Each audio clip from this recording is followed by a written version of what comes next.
जय हिंद साथियों। आर्मी भर्ती 2024 का आगाज हो चुका है। अगर ये सोच के तैयारी कर रहे हो कि मैं अग्निवीर में जा रहा हूं, अगर ऐसा सोच के दिल दुखा रहे हो तो आज की वीडियो सिर्फ आपके लिए है।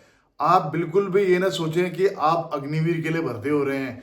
पूरे आपको पॉइंट फैक्ट के माध्यम से बताऊंगा और आपको अच्छा भी लगेगा। आप लोगों ने बहुत सारी नेगेटिव खबरें भी सुनी होंगी कि सेना से 1 लाख सैन्यकर्मी कम किए जाएंगे। वो ऑलरेडी कम हो ही चुके हैं या कुछ पर 80% तो समझ लो उसमें से हो ही गए हैं। क्योंकि आपको पता ही है 2020 2021 22 इवन 23 को भी अगर आप काउंट कर लें 3 साल तो भर्तियां हुई नहीं। और जो 23 है इसमें भी सिर्फ एक बैच भर्ती हुआ है। ठीक है, तो 40,000 लोग ही भर्ती हो पाए हैं। और जहां साल में पहले 1 लाख प्लस भर्तियां आती थी, अब तो 80,000 भी नहीं आ रही, 40,000 में ही क्लोज कर दिया है इन लोगों ने। तो ऑलरेडी वैसे ही कम हो चुके हैं। अब जो तैयारी कर रहे हो आप लोग, चाहे सोल्जर जीडी की हो, चाहे टेक्निकल की हो, चाहे आप सोल्जर क्लर्क एसकेटी की हो, चाहे ट्रेड्समैन की हो, चाहे आप नर्सिंग असिस्टेंट की हो। नर्सिंग असिस्टेंट तो हालांकि परमानेंट रेट पे ही भर्ती है, उसका तो अच्छा अभी भी बहुत अच्छा उसमें वो है। लेकिन बाकी जो ट्रेड है वो लोग अपना दिल न दुखाएं, खासकर सोल्जर जीडी वाले, सोल्जर क्लर्क वाले, एसकेटी वाले, जो ये टेक्निकल वाले हैं। आप लोग ये सोच के कभी न तैयारी करें कि हम अग्निवीर में जा रहे हैं। मैं आप लोगों को बिल्कुल दिल से बोल रहा हूं, आप लोग परमानेंट होंगे। होंगे क्यों?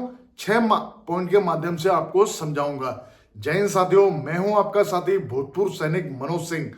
ये मैं इंट्रो इसलिए देता हूं क्योंकि अधिकतर अब आप लोग क्या है, या तो आपको सिविल बच्चे हैं वो आपको फौज का ज्ञान दे रहे हैं, या आपके जो कोचिंग वाले सर लोग हैं वो आपको ज्ञान दे रहे हैं। एक्चुअल में कभी ना उन्होंने कभी आर्मी में नौकरी करी, ना उनको कोई आर्मी का अनुभव है।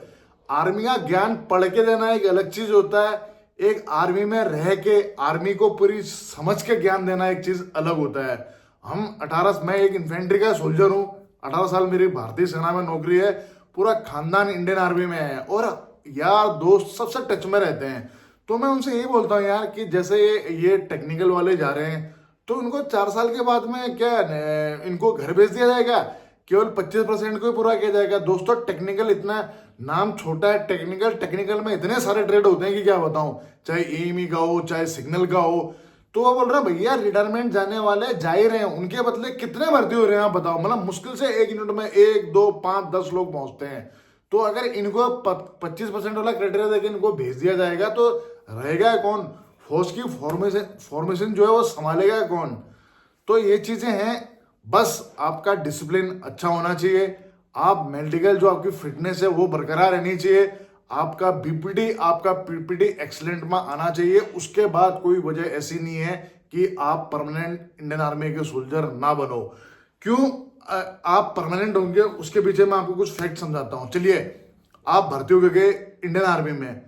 इंडियन आर्मी में गए तो आरआर को कौन चलाता है? आपको पता ही है, इंडियन आर्मी चलाती है। तो आरआर में आपको पता है कि डायरेक्ट रिक्रूटमेंट होती नहीं है, बंदा 2 साल के लिए जाता है। 2 साल के बाद जाके 24 महीने बाद उसको वापस आना होता है। अगर यही सब सिलसिला चलते रहा, फौज कम होती रही, तो आरआर संभालेगा कौन? आरआर चलेगी कैसे? अब आप बोलोगे सर क्या आरआर भी खत्म तो नहीं कर दी जाएगी? भैया जिस दिन पूरे वर्ल्ड में शांति होगी तो तभी हो सकता है ये चीजें, उससे पहले खत्म नहीं हो सकती है। ठीक है, आरआर का जलवा है, आरआर का जलवा है, आरआर ऐसे खत्म नहीं हो सकती। और आरआर तो मतलब ये समझ लीजिए कि संजीवनी बूटी है वो जेएंडके के लिए, विषम परिस्थितियों के लिए। तो उसको भी चलाना है, उसमें सोल्जर भी होते हैं, उसमें एनसीयूज भी होते हैं, उसमें जेसीयूज भी होते हैं, उसमें ऑफिसर्स भी होते हैं। तो वो चीज तो बंद होगी ही नहीं। तो उस और वहां पोस्टिंग है 2 साल की। अब आप अग्निवीर में गए तुरंत तो आपको कोई भेज नहीं देगा यूनिट जाती है आरआर में आपको। ठीक है, पहले 6 महीने में आप तो एकदम आपने सीखा भी कुछ खास नहीं है, केवल अपना फिजिकल सीखा, आपने नॉर्मल हथियारों की हैंडलिंग सीखी है। एक्सपीरियंस सीखने के लिए आपको यूनिट में आपको ग्राउंड लेवल पे सीखना पड़ता है। आपके कोर्सेज चलेंगे वो आपको अटेंड करने पड़ते हैं। उसी प्रकार एनएसजी में ड्यूरेशन 3 साल का, अधिकतम 5 साल का है। एनएसजी में आप बोलोगे सर एनएसजी में तो पैरामिलिट्री पे, भैया वहां एनएसजी के 2 ग्रुप होते हैं, एसएजी और एसआरजी।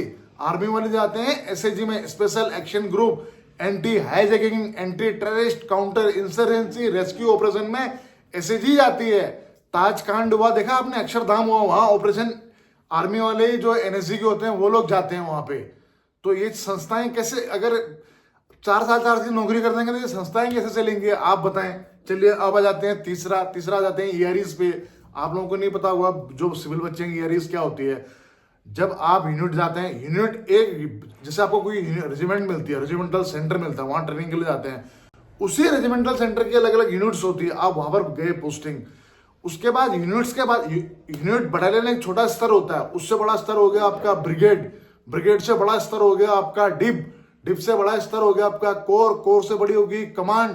तो इस सब जगह ईआरईज होती हैं और वहां भी पोस्टिंग 3 साल की होती है। ये सब संस्थाएं कैसे चलेंगी अगर 4 साल की नौकरी कर दी जाए तो। चलिए उसके बाद पढ़ जाते हैं ट्रांजिट कैंप में। आप J&K जाए, नॉर्थ ईस्ट जाए, कहीं पे भी एल्टीट्यूड एरिया में जाए, वहां ट्रांजिट कैंप बने रहते हैं, क्योंकि एल्टीट्यूड में आपको डायरेक्ट नहीं भेजा जाता है, क्योंकि वहां पर जो होता है आपको क्लाइमेटेशन कराया जाता है। क्योंकि आप बैठे हो दिल्ली से बाहर जा रहे हो लेह में, आपको तुरंत थोड़ी पोस्ट पे चढ़ा देंगे। वहां पर आपका बॉडी आपका टेम्परेचर के अकॉर्डिंग ढलती है। तो कहीं पर 4 दिन का क्लाइमेट, कहीं पर 6 दिन का। इसी प्रकार आप सिक्किम, अरुणाचल, J&K में मतलब जो सुपर एल्टीज एरिया है, तो वहाँ क्लाइमेटेशन करते हो आप लोग, ऊपर चढ़ते हैं। तो ट्रांजिट कैंप में हमारे बंदे रहते हैं, आप भी लोग में से रहोगे, तो ट्रांजिट कैंप कैसे चलेंगे। ट्रेनिंग स्कूल हो गए, चाहे आप बेलगाम स्कूल कमांडो में जाओ, ठीक है, आप कोर्स के लिए कहीं पे भी चले जाओ, मऊ में चले जाओ, तो CIJW चले जाओ। वहां पर अगर संस्थाएं, अगर आप लोग पोस्टिंग में जाओगे, आप ही लोग में से तो इंस्ट्रक्टर बनने हैं। ये सब ये 54 लोग हैं जो बोलते हैं ना अपने आपको कमांडो ट्रेनर, ये ट्रेनर। फौज का ट्रेनर कोई सिविलियन नहीं होता, इतनी औकात नहीं सिविलियन की कि जो फौज के कमांडो को ट्रेन करे। ये सारी बकवास बातें हैं, ये यूट्यूब में सब ज्ञान देने के लिए आते हैं। कोई बिना फौजी बंदा कोई सिविलियन फौज का कमांडो ट्रेनर नहीं होता। गलत जानकारी मिलती है आप लोगों की, ये फौज का कमांडो ट्रेनर है। आपका दिमाग वो है कि एक सिविलियन बंदा कोई फौज का कमांडो का ट्रेनर बन सकता है क्या? कभी कभी नहीं बन सकता भैया। कमांडो कोई मतलब गाजर मूली थोड़ी है भैया। उसको मतलब क्या बंदा ट्रेनिंग करके कमांडो बनता है यार। मतलब कि आप पूछे नेक्स्ट लेवल। इंडियन आर्मी में इन्फेंट्री में जाना ही मुश्किल होता है फिटनेस को लेके। उसके बाद जब पैरा में जाते हैं, आपकी पूरी SF की ट्रेनिंग चलती है, आगरा में एयरबोर्न एक्सरसाइज चलती है, उसमें से कई ड्रॉप आउट रेट्स के बाद जब आप फिट होते हो उसके बाद जाके आप उसमें जाते हो। 100 में से मुश्किल से 10-15 लोग फिट होते हैं। तो ये कोई नॉर्मल ऐसा थोड़ी जो कि वो वर्क कर दें, उनको कहाँ से हथियारों का नॉलेज होगा, हर चीज़ों का। तो जो ये संस्थाएं ये चलती रहेंगी। इन संस्थाओं को चलाने के लिए फौज का जो ड्यूरेशन है वहाँ पोस्टिंग का कहीं पर 3 साल का, कहीं पर 5 साल का, मिनिमम 2 साल का अलार्म है। तो ये चीज़ें कभी बंद नहीं होंगी। तो जो भी मेरे भाई बहन अभी भर्ती की तैयारी कर रहे हैं, वो ये सोच के ना तैयारी करें यार हम तो अग्निवीर के लिए तैयारी कर रहे हैं। ना ना ना ना भैया, आप तैयारी कर रहे हो इंडियन आर्मी की परमानेंट सर्विस के लिए। जॉब नहीं कहूंगा, क्योंकि जॉब और सर्विस में अगर आपको अंतर समझना है तो join Indian army, feel proud. क्योंकि इंडियन आर्मी की सर्विस करके आपको डिफरेंस पता चलेगा कि सर्विस और जॉब में क्या अंतर होता है, यानी कि सेवा और नौकरी में क्या अंतर होता है। यह आपको Indian army, Indian air force, Indian navy या आप बेल्ट फोर्स की जब आप सर्विस करते हैं तब आपको पता चलता है कि भैया सर्विस और जॉब में क्या फर्क पड़ता है। तो बिल्कुल मोटिवेट रहिए। ये सोच के कभी तैयारी ना करें कि आप अग्निवीर हैं। नो, आप इंडियन आर्मी के परमानेंट सोल्जर के लिए आप तैयारी कर रहे हैं, ये सोच के अपनी तैयारी करें और अपना सिलेक्शन करें। मिलते हैं नेक्स्ट वीडियो में। दीजिए भाई को इजाजत। जय हिंद, जय भारत, वंदे मातरम, भारत माता की जय। दोस्तों सब्सक्राइब कीजिए एक्स आर्मी सोल्जर को डिफेंस की सबसे सटीक और सबसे आसान भाषा में जानकारी के लिए। साथ ही बेल आइकन को प्रेस करें ताकि आपको नोटिफिकेशन सबसे जल्द मिले।